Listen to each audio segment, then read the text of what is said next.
भाई हम व्यास बलराम यादव संजीत मधोसी ऑफिशियल ना जी जी के आज स्टूडियो में हमने के वो भगवान देश दुनियादारी पर गीत का सुनावे जाता है साल के पहिलका साल में पहिलका दिन में ना जी नया साल के पहिलका दिन में रोज सबने के एगो नेक गीत सुनावा जाता है इंसान भोजपुरिया भाई लोग सब कोई से हाथ जोड़ के निवेदन बा कि हमरा संजीत मधोसी जी पर, रंजन लाल जी पर, छोट भाई खेसारी लाल यादव जी पर, संगे संगे व्यास बलराम यादव पर दाय दृष्टि दी के रुआ सभी के सेवा कर रही है। यही तेरे प्यार दुलार बना रहे हम सब को नया साल की ढेर सारा शुभकामना बा गाना के टीम के तरफ से। गाना के दौड़ इहे बा ना दुख से आदमी के दुखी होके चाहिए और ना सुख से आदमी के खुशी होके चाहिए। दुख और सुख इंसान के एगो बड़का जिंदगी में जीवन बा तो सब हो गइल बा जी कहे कि दुखी सुखी दिल हा कोई नहीं नहा दुखी सुखी दिल हा कोई नहीं नहा जर रुपया हो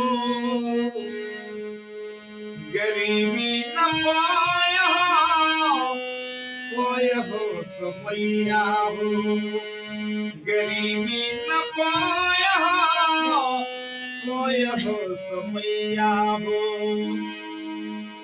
आदमी के गरीबी अमीरी आवत जात रहेला समय जगन जगन आवला इंसान बदल जाला कैसे भिखारी सुदामा के धन रोम रोम हो समय नुकीनी हला राजा के डोम हो जेकरा खाए का ठीक ना रहे धन धन रोम हो रोमे रोम धन हो गई आज जरा दुनिया का धन बढ़ रहे ओकरा का डोम किन लग ऐसा समय आ गई भिखारी सुदामा के धन रोम रोम हो समय नुकीन लिहला से राजा के डोम हो।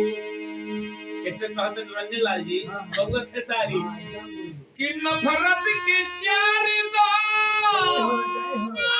उसमें प्यार दो नफरत की चार दो उसमें प्यार दो वक्त के रोवैया हो गरीबी न पाया हो समैया हो गरीबी न पाया हो समैया हो।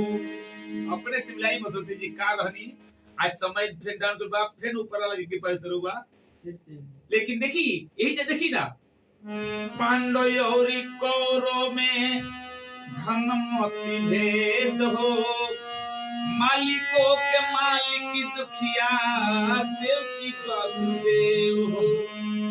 सब भाई कौरव पांच भाई पांडव उस न मतभेद भई कि अपने में लड़ झगड़ के आ सब भाई कट मरल पांडव और कौरव में धन मोती भेद हो मालिकों के मालिक दुखिया वासुदेव मालिकों के मालिक दुखिया देव की वासुदेव हो।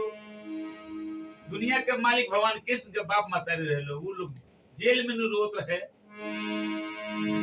तो ये बसे संभाल लो पुतिया के मान लो अब से संभाल लो अरे पुतिया के मान लो बोली रंग गवैया हो अरे रंजनी गवैया हो खेसारी गवैया हो गरीबी न पाया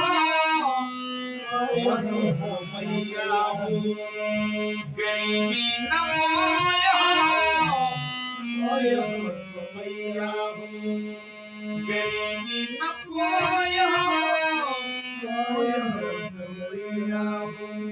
इस समय जैसे वाला इंसान के काटे जे संघर्ष करिए फिर आगे बढ़ेंगे। हमने देखे हैं खेसारी लाल जी को जो भी प्रेजेंट में है और उसको फिर सामना आपको में कोई भी मेहनत करेगा फल मिलना ही है, थोड़ा समय के इंतजार कीजिए। बस यही मेरा कहना है। और बस भी गाना अच्छा लगा लोग है तो सब कमेंट करी, लाइक करी, बताइए ओहू से बेसी अच्छा लगे तो सब शेयर जरूर करी। यो से आशा कर रहा हूं बीत जाए। बलिराम व्यास के थोड़ा मौका भी दी सेवा करे की एकदम। और बस सबसे निवेदन बा कि हमनी के सपोर्ट करी।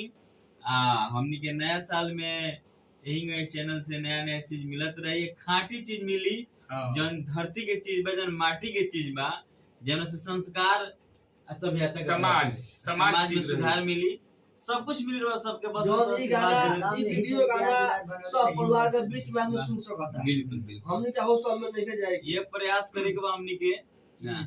बाकी समय पर सब कुछ हुई भाई 1 मिनट के में जाइबा हम सब माने के में हमने का संस्कार में पारिवारिक लाइन में चले के बाद हमने के भोजपुरी लाइन के बचा के रहना। देख ली जे जोन बकर झगड़ा लबा माने वही में जो यही ना हैंग करत रे भाई इन हमने के गाड़ी में सुन खेसारी टू हम बेचारी अपना क्यों खींचत रहे, रंजन लाल जी अपना क्यों खींचत यही से भाई हमरा लाते की सर कर के नहीं जाए। माने झगड़ा करबे कुछ सुनाइबो ना ठीक बा आ सुने न वे सुने गावा में यही से एगो बात कह दनी। चलिए आई वो सब देखिए हम कलहन घोड़ा होई अरे मारला से मुंगड़ी कोई के सुधारला से कोई के सड़िया न सुधरी। बात दिल पर खेले के तो हंसी मजाक एंटरटेनमेंट होता भाई। हां हां सही खाती कहिए तरवा सबनी के समाज में कलाकार बन जा। खेसारी भाई आकर आजकल चोरी दिन दहाड़े होता केंगे का कोई बुझाते नहीं कैसा नहीं चोर लोग बा। बस स्टॉप चलिए।